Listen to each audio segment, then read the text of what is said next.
Salut à tous, je m'appelle Gabriel. Alors, pour tous ceux et celles qui viennent juste d'arriver sur la chaîne, je vous dis d'avance que cette chaîne est réservée uniquement pour tous ceux et celles qui sont en classe de terminale S, première année de prépa scientifique ou deuxième année.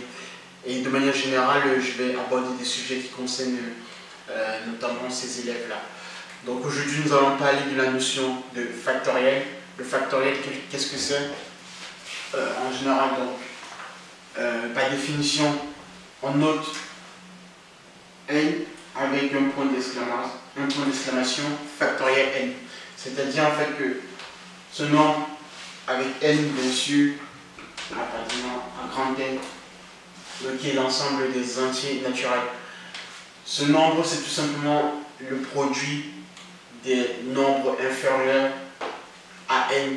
Donc ici, par exemple, si je mets factoriel n, c'est égal tout simplement à n fois le chiffre qui est juste inférieur à n, donc n-1 en produit, ensuite n-2, ainsi de suite, jusqu'à 1. Voilà. Donc, un exemple tout simple, si j'écris, allez, disons, factoriel 3 c'est tout simplement 3 fois 2 fois 1. 4 factoriel, c'est 4 fois 3 fois 2 fois 1. Bon, je pense que vous avez compris. Voilà. Donc, la vidéo d'aujourd'hui porte sur ce type de nombre, en fait. Qu'est-ce que c'est et pourquoi est-ce qu'il est important de savoir ce que c'est.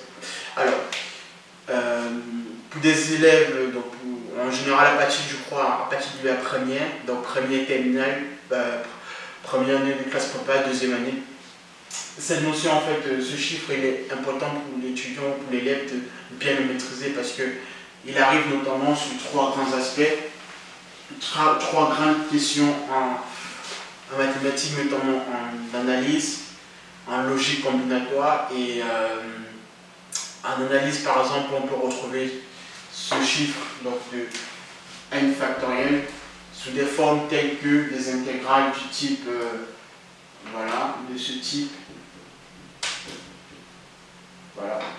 Ici, c'est par exemple, donc ça c'est tout simplement n factoriel, qui est la fonction gamma pour des étudiants qui sont en classe de prépa reconnaîtront cette forme.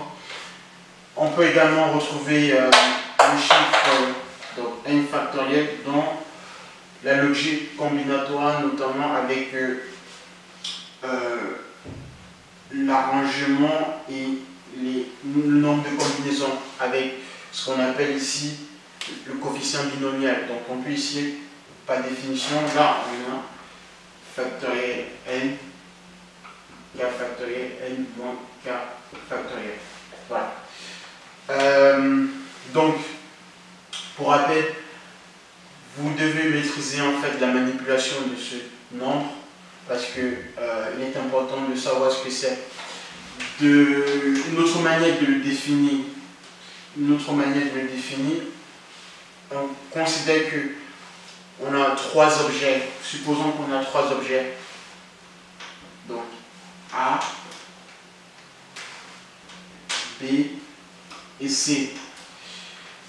La question qui va être posée reviendra à savoir quel est le nombre de manières différentes peut-on arranger les objets A, B, C.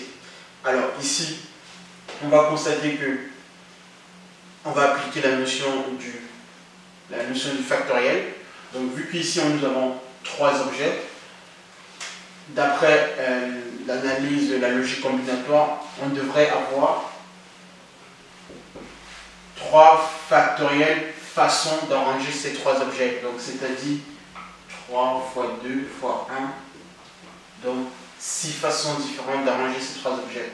Et on peut vérifier ça notamment si on prend différentes configurations avec, donc ici, disons A, B, C. Donc ça c'est une façon d'arranger les objets A, B, C ou A, C, B, Ça, c'est une deuxième façon d'arranger les objets ABC. De même, on peut réitérer le même procédé, cette fois-ci en mettant B en premier. Donc B, A, C, B, C, A. Et on fait de même la même chose avec C. Et donc on constate bien qu'on vérifie bien le chiffre 6 qui vient de 3 factoriel. Voilà.